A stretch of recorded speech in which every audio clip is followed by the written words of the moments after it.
Hello, good evening students. Welcome to your family टेकपुर। मैं दीपा एक बार फिर से आप सभी के आपके अपने परिवार टेकपुर बाय एग्जामपुर में आप सभी का बहुत बहुत हार्दिक स्वागत करती हूँ। कैसे हैं भाई सभी? जल्दी से एक बार सभी बच्चे जुड़ जाएंगे। सभी को गुड इवनिंग, राम राम, दुआ सलाम सभी से, राधे राधे, जय माता दी। जल्दी से आ जाएं भाई, सत श्री अकाल, बहुत अच्छे, जय भीम भाई, बहुत से बच्चे हैं। जल्दी से आ जाएं एक बार सभी बच्चे। जो आ गए उन सभी का बहुत बहुत स्वागत, जो नहीं आया भाई उनको फटाफट से बुलाइए।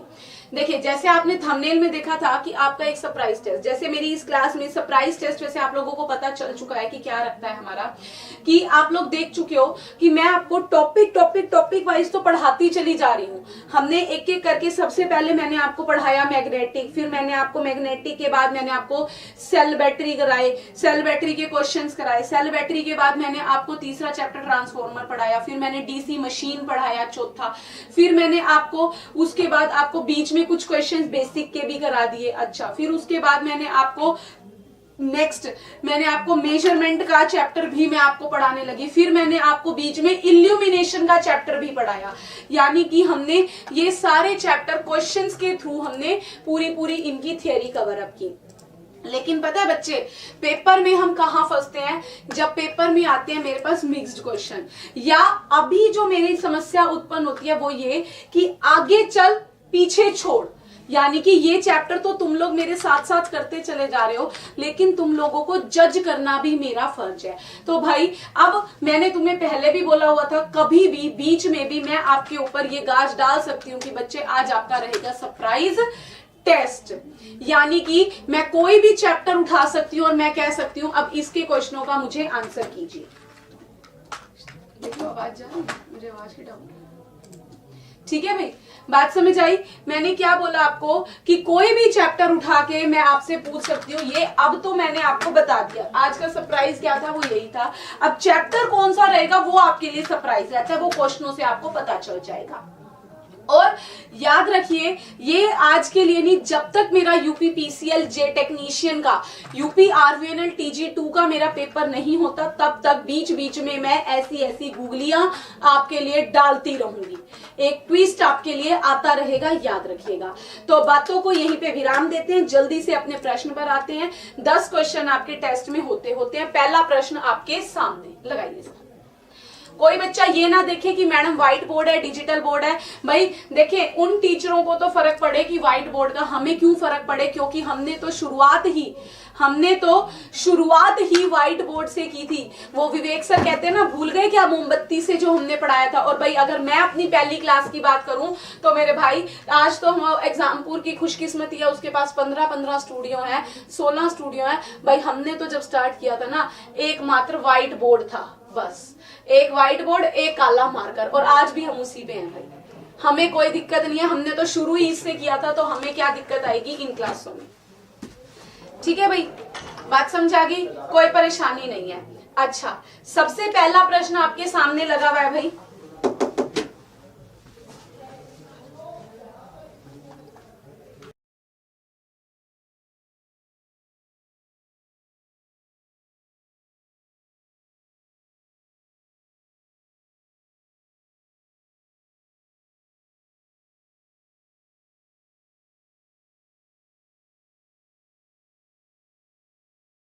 पहला क्वेश्चन आपके सामने लगा हुआ है, आंसर करेंगे इसका। क्या कहता है? बहुत बेसिक सा क्वेश्चन है, हलवा क्वेश्चन, हवा में आंसर कर दीजिए।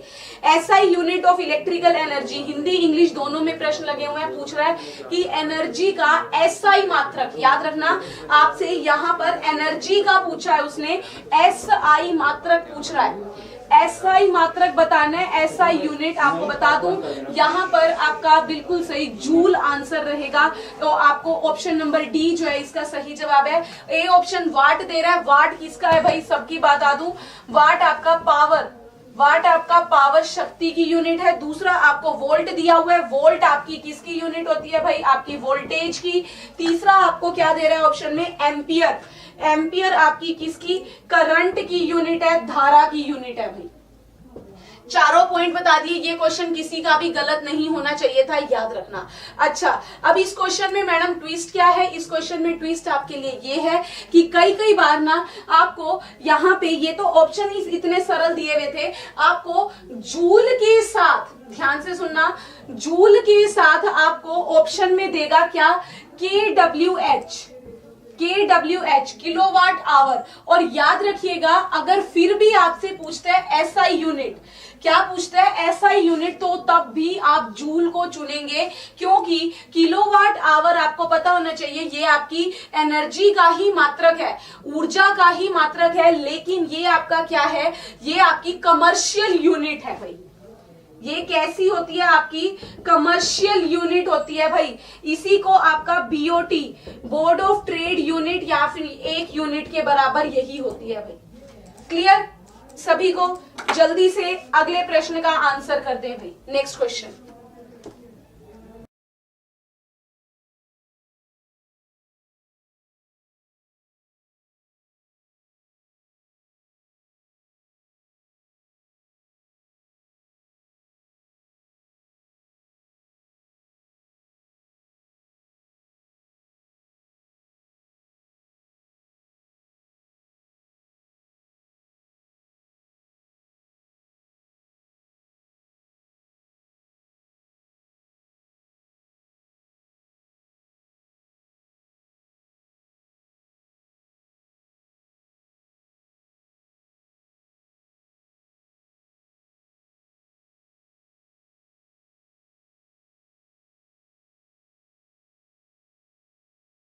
क्वेश्चन, सेकंड क्वेश्चन आपके सामने लगा हुआ है, आंसर करेंगे भाई। भाई थोड़ा सा आप लोगों के साथ की जरूरत रहेगी। ये व्हाइट बोर्ड की दिक्कत को होपफुली आप समझेंगे भाई। सिर्फ मेरी नहीं, कई क्लासें हो रही हैं, क्योंकि आदत हमें ऐसी पड़ गई है ना भाई ये चीज। लेकिन ये याद रखें कि हमें अपनी जड़ों से अपनी जुड़े रहना है। ये नहीं कि आज ये आ गया तो हम पिछले को भूल जाए, नहीं। देखिए अगला क्वेश्चन, नेक्स्ट क्वेश्चन देखें।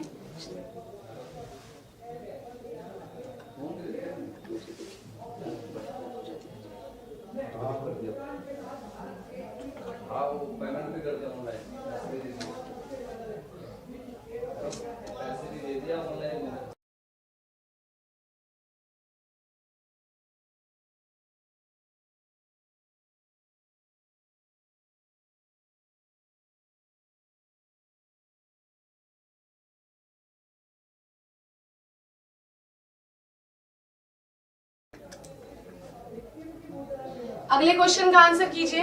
क्या कहता है? Determine the current. एक छोटा सा न्यूमेरिकल है आपके पास। क्या कहता है? Determine the current, determine the current in ampere flow through a 15 ohm resistance.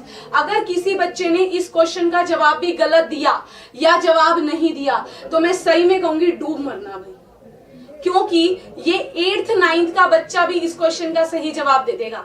क्या कहता है कि निर्धारित करें 15 ओम प्रतिरोध के माध्यम से बहती धारा को। ये बताएं कि 15 ओम के प्रतिरोध से कितनी धारा बहेगी जब प्रतिरोधों के टर्मिनल के बीच विभवांतर आपका कितना है? आपको दिया हुआ है 60 वोल्ट, यानी कि वोल्टेज दे रहा है आपकी कितनी? 60 वोल्ट की, और रेजिस्टेंस तुम्हें दे रहा है कितनी भाई? 15 ओम की, 15 ओम की। और सीधी सी बात कह रहा है करंट निकाल दो भाई। RRB JEE में क्वेश्चन आया था ऐसा हलवा सा भाई, सभी जानते हो V equal to IR, V equal to IR। तो यहां से I क्या निकल जाएगा? 60/15। सीधा सीधा सा आंसर क्या आ गया? 15 चौक 60, 4 एम्पियर। क्या आ गया answer? 4 ampere. Option number C जो है यहाँ पे दूसरे क्वेश्चन का सही जवाब हो जाता है। ठीक है भाई, क्लियर है सभी को?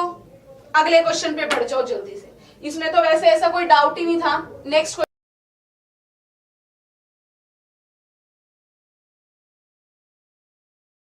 दूसरे क्वेश्चन का हो गया ऑप्शन नंबर C सही जवाब।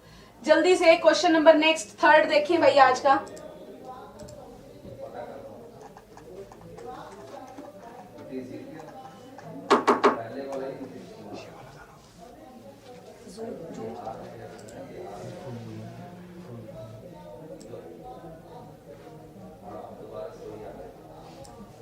अगले का आंसर दीजिए भाई।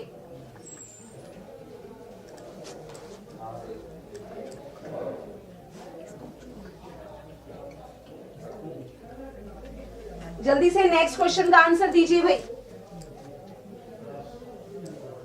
पूछ रहा है आपसे कि इनमें से कौन सा कथन सही है, इनमें से कौन सा कथन सही है। किरचॉफ के लिए आपको दे रहा है, किरचॉफ के लिए 3-4 स्टेटमेंट देता है, किरचॉफ के नियम के लिए आपको 3-4 स्टेटमेंट दे रहा है, उसमें से पूछ रहा है कि कौन सा कथन सही है, ये बताना है सही है। ध्यान से कीजिएगा। पहले में कहता है कि Kirchhoff law is not applicable to the circuit with the passive element. Answer करते हैं कि किरचॉफ का नियम आपके पैसिव निष्क्रिय एलिमेंटों पर, निष्क्रिय तत्वों पर नहीं लगता, पहली बात कहता है। दूसरा कहता है Kirchhoff law is not applicable to the circuit with non linear resistance. अच्छा, तीसरा कहता है, दूसरे में क्या कह रहा है कि अगर कोई गैर रैखिक प्रतिरोध हैं तो उन पर आपके किरचॉफ के नियम लागू नहीं होते। तीसरे में कहता है Kirchhoff law is not applicable to the circuit with non linear resistance. B और सी तो इसने भाई सेम ही दे दिया तो होगा ही नहीं। डी में कह रहा है Kirchhoff law is not applicable to circuit with the distributed elements. आपको यहां पर थोड़ा सा यहां पर लंप्ड और डिस्ट्रीब्यूटेड एलिमेंट का कॉन्सेप्ट पता होना चाहिए। ध्यान से सुनना, इंपॉर्टेंट है भाई, आपको बता दूं इंपॉर्टेंट है। एक आपको बताऊं, आपके एलिमेंट जितने भी ये रेजिस्टेंस, इंडक्टर, कैपेसिटर हैं, आपके कई सारे टाइप के होते हैं। सबसे पहले होते हैं एक्टिव और पैसिव। सबसे पहले होते हैं आपके कौन से, एक्टिव और पैसिव, आपके सक्रिय और निष्क्रिय। एक्टिव पैसिव क्या होते हैं भाई, जो आपके जो एलिमेंट, जो तत्व आपके क्या करें, परिपथ में आपकी धारा देते हैं वे होते हैं एक्टिव। जो धारा को, शक्ति को खाते हैं वे कहलाते हैं पैसिव। ठीक है भाई। दूसरे होते हैं, एक और तरीका है इनको क्लासिफाई करने का, वो है कि लीनियर और नॉन लीनियर, यानी कि जो आपके V = IR ओम्स लॉ को फॉलो करते हैं वो है लीनियर, और जो इसको ओबे नहीं करते वो होते हैं नॉन लीनियर और रैखिक। अच्छा ठीक है भाई। तीसरी बात क्या कहता है, इसके बाद एक और तरीका है, हालांकि और भी होता है, एक टाइम वेरिएंट, टाइम इनवेरिएंट। ठीक है, तीसरा तरीका यानी जो समय के साथ साथ बदले, जो तीसरा जो समय के साथ साथ ना भी बदले। अच्छा, चौथा तरीका होता है ये लंप्ड और डिस्ट्रीब्यूटेड। चौथा तरीका कौन से होते हैं, ये लंप्ड, और जो आपको लास्ट ऑप्शन में दिया हुआ था डिस्ट्रीब्यूटेड। इसका सही जवाब आप समझ ही गए होंगे कि डिस्ट्रीब्यूटेड ही आपका आंसर है, ऑप्शन नंबर डी इसका सही जवाब है। लंप्ड डिस्ट्रीब्यूटेड का मतलब क्या है ये जाने। लंप्ड और डिस्ट्रीब्यूटेड का मतलब क्या है, क्या पता है सभी को या बताओ? अच्छा, ये आपको पता होना चाहिए, लेकिन आपको थोड़ा सा हिंट दे देती हूँ भाई। इनमें से लंप्ड और डिस्ट्रीब्यूटेड में एक होते हैं आपके हिडन। थोड़ा सा हिंट दे रही हूँ क्योंकि ये बहुत बेसिक है, टेस्ट है, इसलिए नहीं बता रही भाई। आपको एक आइडिया दे देती हूँ, ट्रांसमिशन लाइन के पैरामीटर्स का जो कंसेप्ट है ना वो इसके अंदर लगता है। यदि आपको पता है तो अच्छी बात है, नहीं पता तो मुझे क्लास के ऑफलाइन कमेंट करके बता देना, मैं आपको अगली क्लास में एक्सप्लेन भी कर दूंगी। सभी बच्चे जितने भी जुड़े हुए हो, यहाँ पे 60-70 जितने भी जुड़े हुए हो, सभी का कमेंट आना चाहिए या तो पता है, अगर नहीं पता तो आप बोलोगे मैडम ये लंप्ड डिस्ट्रीब्यूटेड का मतलब क्या है मुझे बता दो, तो मैं आपको अगली क्लास में ही बता दूंगी। समझाई? अपने लिए पढ़ रहे हो, मेरे लिए नहीं पढ़ रहे, इस चीज को याद रखिएगा। क्लियर हो गया? क्यों इंपॉर्टेंट है, पता होना चाहिए। ठीक है भाई, मेरे हिसाब से अभी इसलिए नहीं बता रही क्योंकि भाई ये क्या रह जाएगा अगर सब कुछ मैं बताऊंगी, तुम लोग क्या बताओगे? ठीक है, चलिए अगले प्रश्न पे आए जल्दी से। प्रश्न क्वेश्चन नंबर 4 लगाइए जल्दी से। क्वेश्चन नंबर 4, इनमें से पूछ रहा है कि आपका ओहम्स लॉ का इनमें से कौन सी स्टेटमेंट सही है। चौथे प्रश्न में कहता है ओहम के नियम के आधार पर, पहले में कह रहा है V equal to I, V बराबर है I के, दूसरा कह रहा है V जो है V है R बटे I के, तीसरा कहता है V इक्वल टू IR, तीसरा कहता है V इक्वल टू IR, चौथे में कहता है V इक्वल टू R।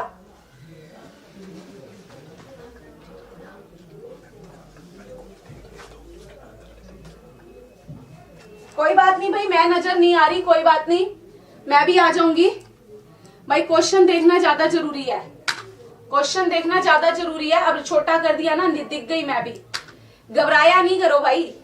चलिए जल्दी से आंसर कर दे कि इनमें से कौन सी स्टेटमेंट सही है। बिल्कुल सही जवाब आ रहा है, ऑप्शन नंबर सी जो है यहाँ पे सही है। अभी हमने इस पे क्वेश्चन भी किया था, V इक्वल टू IR।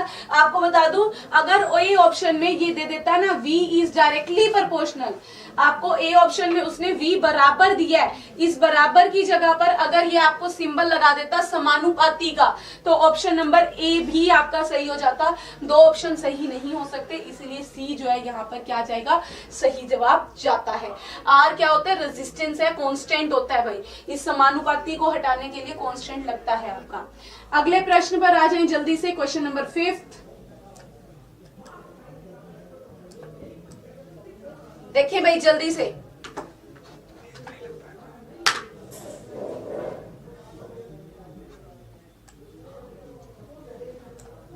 जल्दी से अगले का आंसर दे भाई। Which one of the following is passive element to an electric circuit? निम्नलिखित में से कौन सा एक विद्युत सर्किट का निष्क्रिय तत्व है? सभी का आंसर सही आना चाहिए भाई। निष्क्रिय, current source, voltage source, resistor, battery, बताएं जल्दी से।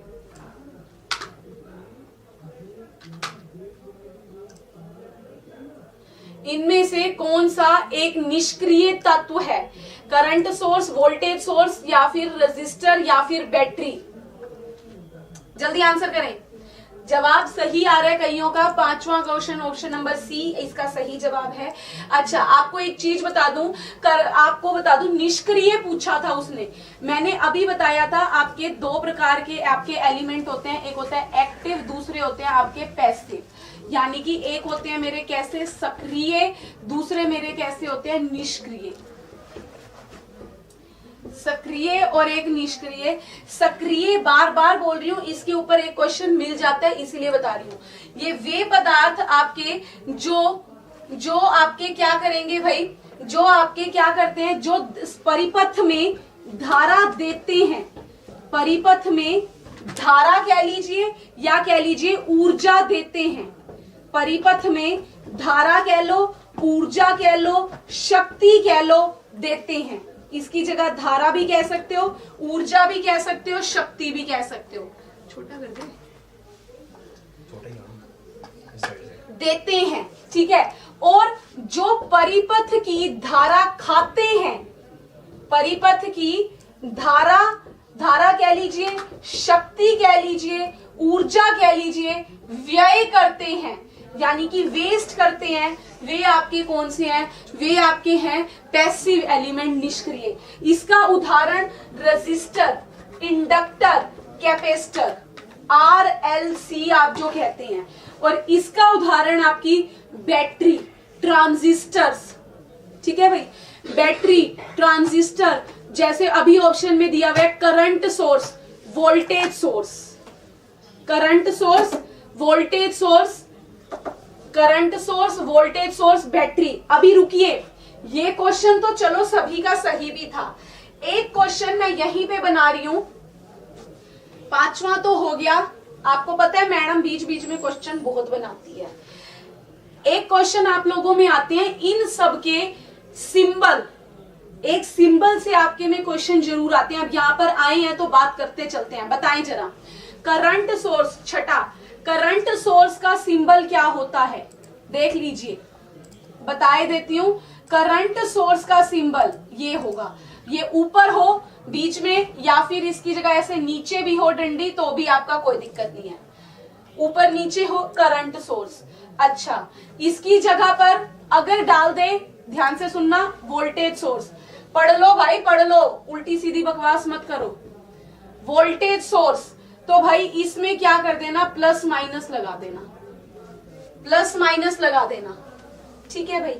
अच्छा, इसके बाद अगर आपसे तीसरा ऑप्शन क्या था, रेजिस्टर। रेजिस्टर का सभी जानते हो, ये वेरिएबल रेजिस्टर, चर प्रतिरोध कह दे, चल प्रतिरोध कह दे, तो भाई ये इसके ऊपर ये डंडा लगा दो। ऐसे भी बना सकते हो या फिर इस तरीके से, याद रखना, ठीक है जी, वेरिएबल रेजिस्टेंस। अच्छा, इसके बाद और क्या था, सारे सिंबल बता दूं एक बार जो जो अभी इसमें आए। चौथा ऑप्शन कौन सा था, बैटरी। याद रखना, अगर ये बनाते हो, एक पॉजिटिव एक नेगेटिव बनाते हो, तो ये बनेगा सेल। ये क्या बनेगा, सेल।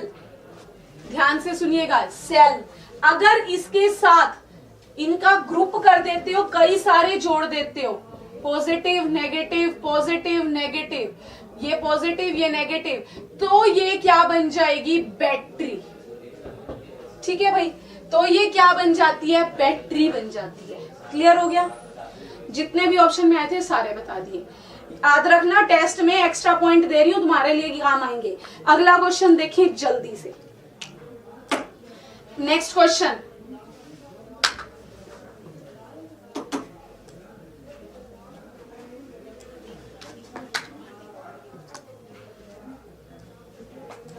आंसर करें जल्दी से अगले क्वेश्चन का भाई।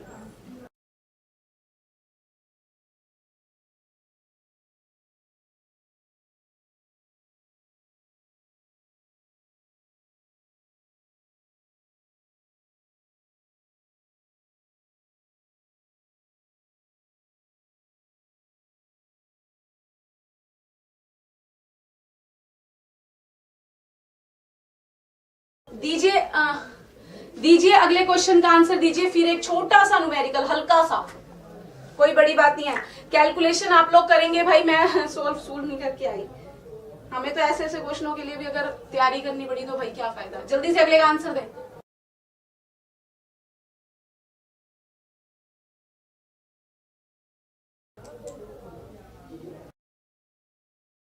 कोई नहीं, जल्दी से आंसर कर दें इस क्वेश्चन का भाई। कैपेसिटर का क्वेश्चन है, याद रखिए। क्या कहता है, वोल्टेज निकालनी है आपको। क्या कह रहा है कि अगर किसी determine the voltage of a battery connected to parallel plate capacitor. क्या कह रहा है कि ना किसी कैपेसिटर के अक्रॉस, आपकी कोई पैरेलल प्लेट कैपेसिटर के अक्रॉस बैटरी जोड़ी गई है, उसकी आपको क्या करना है, उसको आपका वोल्टेज निकालनी है। उसमें कहता है जब एरिया जो है 10 सेंटीमीटर स्क्वायर, याद रखना जो जो चीजें दी हुई हैं। अब इसको आप क्वेश्चन नंबर 10 कहो, 11 कहो, 7 कहो, जो मर्जी कह लो भाई। क्षेत्रफल, क्योंकि आप सभी जानते हैं, क्यों अंजनी जी, सभी जानते हैं कि भाई मेरा मकसद नंबर दिखाना नहीं है, मुझे दिखावा नहीं करना, भाड़ में गया ऐसा दिखावा। मुझे मतलब है 2 क्वेश्चन भी पढ़ लिए ना, उन 2 से 20 क्वेश्चन तैयार होने चाहिए, ठीक है ना। अच्छा चलो देखो क्वेश्चन देखो। एरिया आपको कितना दिया हुआ है, 10 सेंटीमीटर स्क्वायर। अच्छा क्या कह रहे हैं, फिर उसके बाद separation between plate is 5 mm, यानी कि 2 प्लेटों के बीच का डिस्टेंस यानी कि दूरी कितनी है, 5 mm की। अच्छा फिर उसके बाद कहता है कि ये charge and the charge stored by the plate is 20 picocoulomb. Q की वैल्यू दे रहा है 20 पिकोकूलम और निकालने को कह रहा है वोल्टेज। हलवा क्वेश्चन है, हलवा। जल्दी आंसर करेंगे भाई।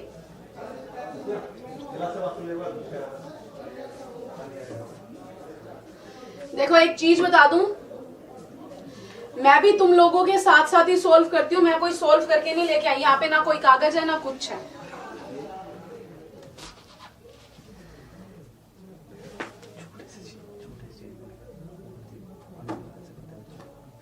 जल्दी से आंसर दें,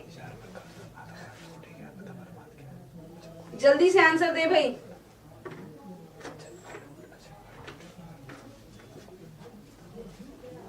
अब सुनिए, यहां पर तीनों को आपको बदलना पड़ेगा भाई, तीनों को बदलना पड़ेगा। याद रखना, सेंटीमीटर स्क्वायर को मीटर में बदलो, ये तो चलो पता होगा। एमएम को भी मीटर में बदलो, पता होगा। ये आ गया pico coulomb. Pico coulomb, pico coulomb को बदलोगे भाई कूलाम में तो क्या कर दोगे, 20 गुणा 10 की -12 कूलाम करोगे। याद रखिएगा 20 गुणा 10 की -12 कूलाम याद रखेंगे भाई। ठीक है, बात समझ आ गई।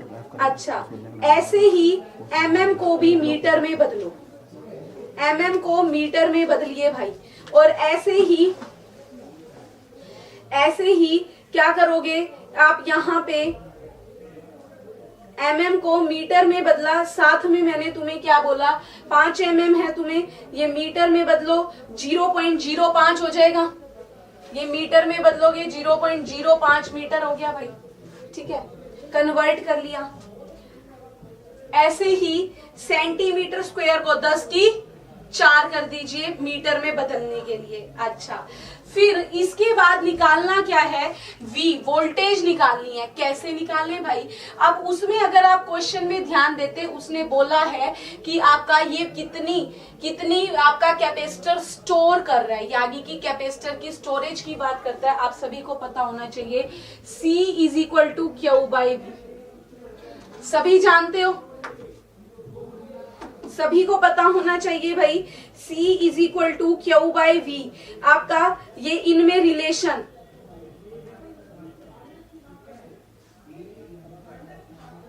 C = Q/V ये पता होगा, या आप लोगों ने कईयों ने ऐसे देखा होगा Q = CV, Q = CV, तो यहीं से निकलता है कि ये V यहाँ आ गया।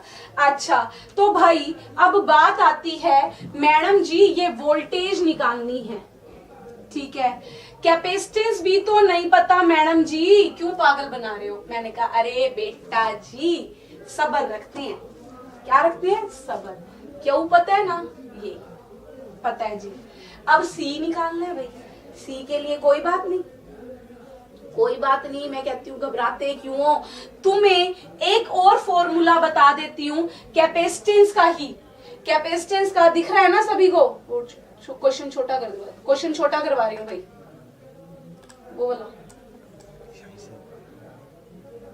डेटा देख लो एक बार, क्योंकि बोर्ड की जरूरत है इसलिए छोटा करवा रही हूँ। ठीक है ना। अच्छा देखिए, अब एक और फॉर्मूला आपको पता होना चाहिए। चलो मैं फॉर्मूले बता देती हूँ, आंसर तुम लोग खुद निकालोगे, बोर्ड की जरूरत पड़ रही है ना इसलिए। एक फॉर्मूला ये, लेकिन इसके लिए मुझे क्या चाहिए, C की वैल्यू। तो C के लिए भाई कोई बात नहीं, ε0 ε A/D, ये जानते ही हो, ये फॉर्मूला होता है C = εA/D। अब यहाँ पे उसने क्वेश्चन में ध्यान दो, ब्रैकेट में दिया है तुम्हें फील्ड विद एयर। क्या दिया है, फील्ड विद एयर। तो तुम्हें यहाँ पर पता होना चाहिए, तुम्हें बता दूं, एयर के लिए, वायु के लिए रिलेटिव परमिटिविटी की वैल्यू आपकी क्या रहेगी, 1 रहेगी। क्या रहती है, 1 रहती है। और एप्सिलॉन नोट कहोगे मैडम नहीं दिया हुआ, ये भी आपकी फिक्स वैल्यू है, आपको पता होना चाहिए। बता दूं 8.854 गुणा 10 की -12, 8.854 इंटू 10 की -12, ये आपको मालूम होना चाहिए। ये पुट करोगे, एरिया आपको दिया हुआ था 10 सेंटीमीटर स्क्वायर, डी आपको डिस्टेंस आपको गिवन था, यहां से आंसर निकाल लोगे। फॉर्मूला तुम्हारा बन गया सिर्फ ε0 A/D, ε 1 कर दिया भाई। ठीक है, वैल्यू पुट करो, यहाँ से C की वैल्यू आ जाएगी, C के बाद आप यहाँ पर पुट करोगे C इंटू आप क्या कर दोगे, यहाँ से V। वोल्टेज कैसे निकल जाएगा भाई, वोल्टेज निकालने के लिए जो आपको निकालना था, सिंपल सी बात है, वोल्टेज इक्वल टू क्या बन गया, Q/C। Q/C, Q दिया हुआ है 20 पे पिको कूलाम, आंसर निकाल लेंगे, कैलकुलेशन हो जाएगी। कैलकुलेटिंग पार्ट तो कर लोगे भाई, क्लियर हो गया। चलिए, हलवा क्वेश्चन है, याद रखिए, ऐसे न्यूमेरिकलों से मत डरिए प्लीज, मेरी रिक्वेस्ट है आप सभी से। अगले क्वेश्चन पे आ जाएं जल्दी से। नेक्स्ट क्वेश्चन, एक क्वेश्चन पे ज्यादा समय भी नहीं बताएंगे क्योंकि कंसेप्ट इसका पता चल गया, मेरे लिए वो जरूरी है। इतने कम में क्या मजा आएगा भाई, बार बार रोज रोज कहना पड़ता है। ऐसे करोगे क्या? 200 प्लस का टारगेट कभी अचीव करोगे? नहीं करोगे, ये बता दो। मैं बोलती ही रह जाऊं बस, है? कौन सा क्वेश्चन था? क्वेश्चन नंबर 9th 8th देख लेना जो भी हो। अगले का एक और कैपेसिटेंस का क्वेश्चन है, कैपेसिटर का ही क्वेश्चन है एक और। देखिए हलवा है, बस थोड़ा सा ध्यान रखना है। क्या कहता है? What will be the equivalent capacitance in, याद रखना मिली फेराड में बोल रहा है। मिली फेराड में 3 कैपेसिटर आपके श्रेणी में कनेक्ट हैं। आपसे पूछता है इक्विवेलेंट कैपेसिटेंस बतानी है। यदि 3 कैपेसिटर 3 संधारित्र आपने श्रेणी में जोड़े हैं और आपको कैपेसिटेंस दे रहा है कैसे? 0.04, 0.08, 0.02। बच्चा यहां पर फंस जाओगे अगर सीधा सीधा जोड़ दिया तो। सीधा सीधा जोड़ दोगे फंस जाओगे, पहले ही बता दूं। सीधा सीधा मेहरबानी करना मत जोड़ना, इतना सा तुम्हें पता होना चाहिए। 0 पॉइंट क्या क्या दिया होगा मैं लिख दूं। 0.04 C1 C2 दे रहा है कितनी, डाटा के लिए मुझे आगे होना पड़ता है भाई। 0.08 C3 दे रहा है 0.02। और आपके लिए प्लस पॉइंट की तीनों ही मिली फेराड में दिए। आंसर भी किस में पूछ रहा है? मिली फेराड में। पता है कई बच्चे क्या करते हैं, यहां से डायरेक्ट जोड़ते हैं। 8 4 12, 12 13 14 14, ये आंसर दे देते हो 0.14। सीरीज में देखा, शुक्र है ऑप्शन में नहीं है, नहीं तो आपको ऑप्शन में भी ये दिया रहता है। अगर ऐसा कर दोगे गलत हो जाएगा, याद रखना। अगर इसकी जगह रेजिस्टेंस होती तो ये सही होता। कैपेसिटर में क्या होता है भाई, इनका हम क्या करते हैं 1 में करके चलते हैं, यानी कि 1/C1 plus 1/C2 plus 1/C3, यानी कि 1/0.04 प्लस 1/0.08, 0.0 ही है ना, हाँ, प्लस 0.02। और याद रखिएगा इसको सोल्व करके एलसीएम लोगे भाई, इतनी जमा घटा गुणा भाग आती होगी। इसको सोल्व करोगे तो भाई इसका रेसिप्रोकल करना मत भूलिएगा। जो ये वैल्यू आएगी ना 1/, में आएगी, इसको ऊपर ले जाना मत भूलना, क्योंकि तुम 1/, में सी इक्विवेलेंट निकाल रहे हो, लेकिन इसने पूछा आपसे सी इक्विवेलेंट। ठीक है भाई, बात समझ आ गई? चले अगले प्रश्न पर, ज्यादा समय नहीं बिताना ना यार भाई। देखो नेक्स्ट क्वेश्चन देखिए, पहले क्वेश्चन लगा दूं फिर। मैं क्वेश्चंस पे ज्यादा समय देती हूं, लेकिन उस पे जिस पे जरूरत हो, याद रखिएगा। जिस पे जरूरत नहीं कोई फायदा नहीं।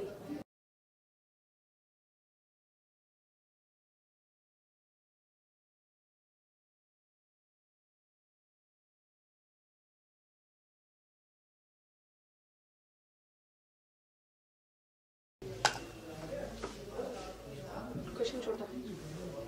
शेप ऑफ क्रॉस सेक्शन,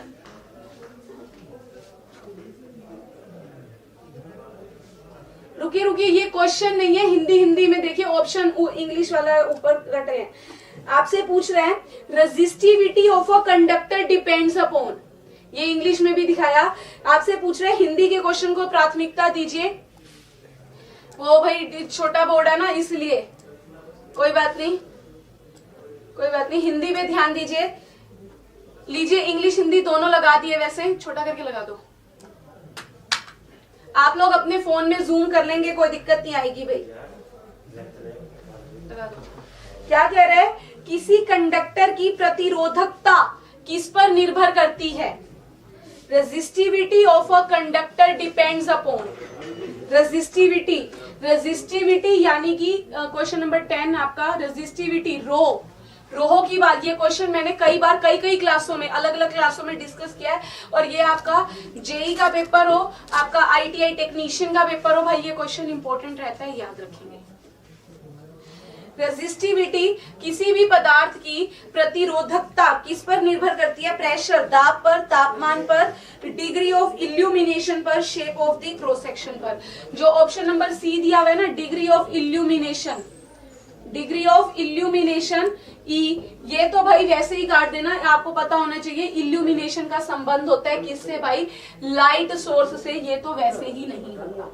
फिर आपको देता है प्रेशर टेम्परेचर, प्रेशर टेम्परेचर और shape of the cross section, pressure temperature और आपको कहता है shape of the cross section. Sorry, आप यहां से सोच लेते, अगर भाई आपके आकार पर, shape of the cross section पर निर्भर करता, तो मेरे भाई ऐसे तो आपका डिस्टेंस वगैरह पर भी निर्भर करना चाहिए। अगर आप यहां से देखते हैं R is equal to rho L by A से देखते हो, अगर यहां से करोगे यहां से करोगे, अगर इसको कंसीडर कर रहे हो तो वाई नॉट दिस। तो आपको बता दूं, इसका सही जवाब आपका सिर्फ और सिर्फ क्या है? टेम्परेचर, क्या है? तापमान। बिल्कुल सही, कई बच्चों ने सही जवाब भी दिया, ऑप्शन नंबर बी। क्योंकि हालांकि इसका आंसर जो एग्जैक्ट जाता है वो आता है कि सिर्फ पदार्थ पर, किस पर?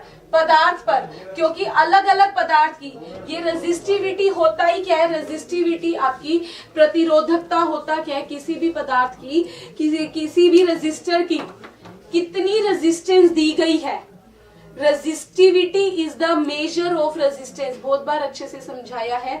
तो resistivity is the measure of resistance. तो भाई ये क्या है? पदार्थ से पदार्थ पर, अगर आप कंडक्टर से, अगर आप किसी कॉपर से एल्यूमिनियम पे चले जाते हो तो बदलती है बस। इसीलिए सही जवाब यहाँ पे क्या आया? तापमान, ऑप्शन नंबर बी। अगले क्वेश्चन को देखें भाई जल्दी से, एक और देख।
अंदर एक यहां से ये आपका I4 निकल रहा है जो कि तुम्हें निकालना।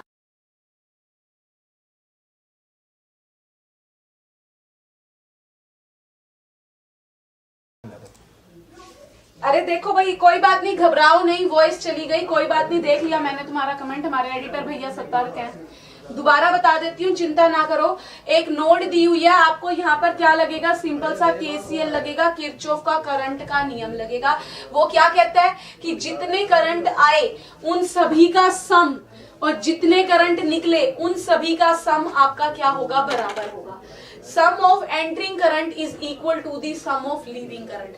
तो इसके ऊपर आ कौन कौन सा रहा है, बनाने की जरूरत नहीं पड़ेगी। आ रहा है आपका कौन सा? 7 एम्पियर, 7 एम्पियर आ रहा है। I6 और आपका I3 भी आ रहा है 3 एम्पियर, यानी कि 7 और 3 नहीं, सॉरी 3 निकल रहा है भाई, 3 निकल रहा है, 7 आ रहा है और 2 एम्पियर आ रहा है भाई। इधर से आ रहा था ना, मेरे को बोर्ड छोटा पड़ रहा है इसलिए फिगर मेरे को फोन में ही देखनी पड़ेगी। 7 एम्पियर आ रहा है और 2 एम्पियर आपका आ रहा है। 7 और 2 यानी कि ये 7 और 2 लगा दो, 9 एम्पियर। इसके बाद अब यहां से निकल कौन कौन सा रहा है? I1 निकल रहा है और I5 भी निकल रहा है। I1 कितना है? 4 + 5, ये 9 एम्पियर। देखो भाई बोर्ड की दिक्कत इतनी बढ़ रही है आज। 9 आपका किस किस के बराबर? आपका 4 निकल कौन कौन सा रहा है? 4 एम्पियर निकल रहा है प्लस 8 एम्पियर निकल रहा है प्लस 3 एम्पियर निकल रहा है, प्लस 3 एम्पियर निकल रहा है, और साथ में I4 भी निकल रहा है। ये हो गए 7 और 2 क्या थे, सम ऑफ एंटरिंग कितने आ रहे थे और ये लीव कितने कर रहे हैं।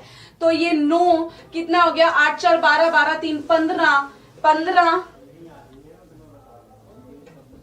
प्लस I4, तो ये कितना आ गया, 9 माइनस 15 कर दोगे I4 आपका कितना कितना कितना आ गया, सीधी सी बात है 6 एम्पियर, माइनस 6 एम्पियर आंसर आ जा रहा है, minus 6 ampere. Option number D जो है इसका सही जवाब।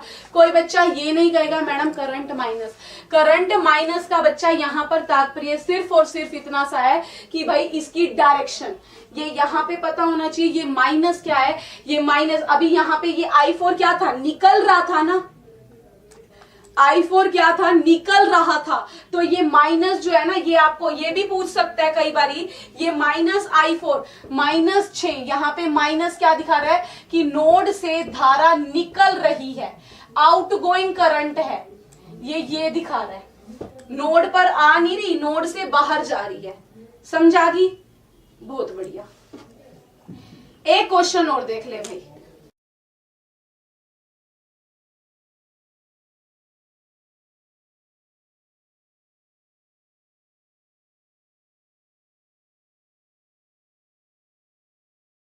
मैनेज ना करें ऐसा होने।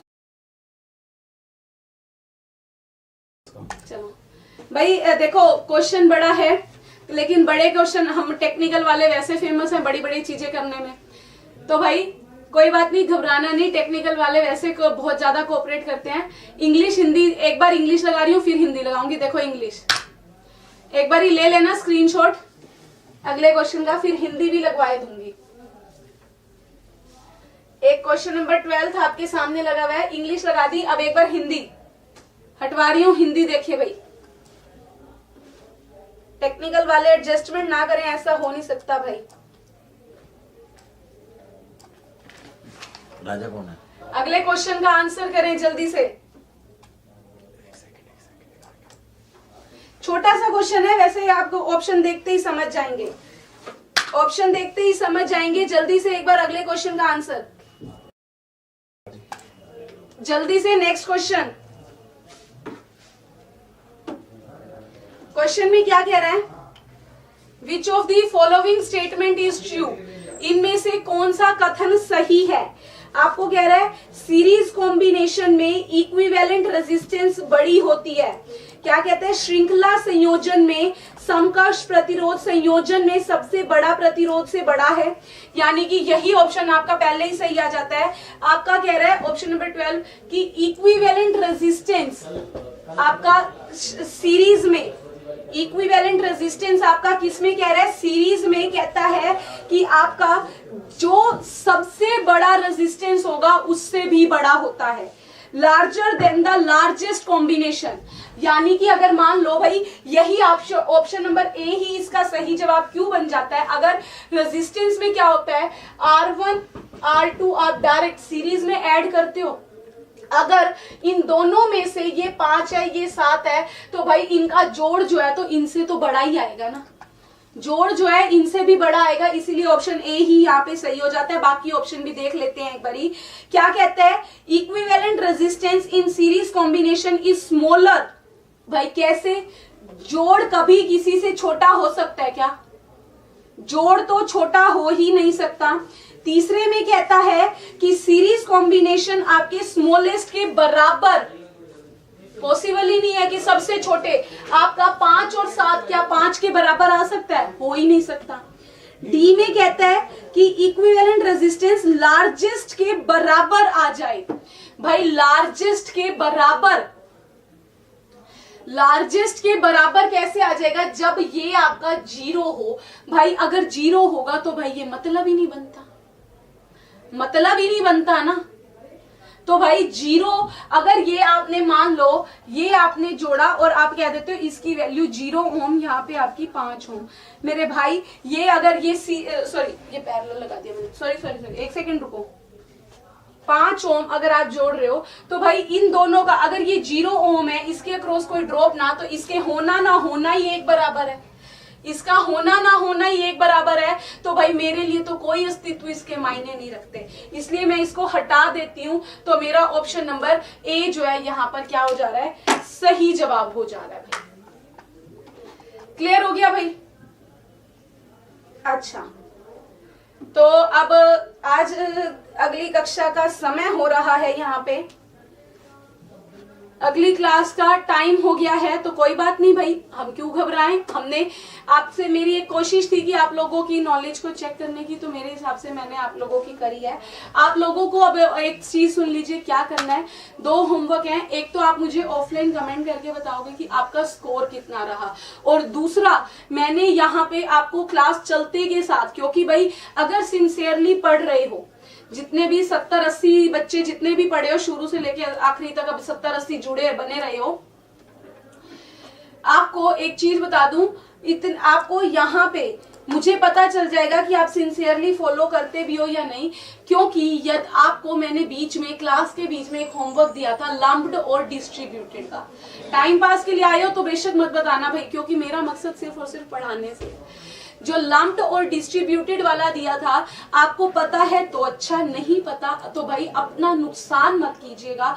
मुझे ऑफलाइन कमेंट करके बता देना कि आपको ये समझ आया या नहीं। अगर नहीं आया तो मुझे आंसर बता देना कि क्या होते हैं मैडम लंप्ड डिस्ट्रीब्यूटेड, मैं आपकी कल की क्लास में आपको एक्सप्लेन कर दूंगी। ठीक है भाई, तो आज की सेवा को यहीं पे समाप्त करते हैं। आपसे मिलूंगी कल अगली क्लास में 6 बजे इसी समय। तब तक के लिए रिवीजन कीजिए, और याद रखिए अगली क्लास में टेस्ट टूस्ट नहीं लूंगी, अगली क्लास में आपको वही जो आपका रेगुलर चैप्टर था उसी के साथ मिलूंगी। तो आज की सेवा को यहीं पे समाप्त करते हैं, मिलते हैं कल, तब तक के लिए धन्यवाद।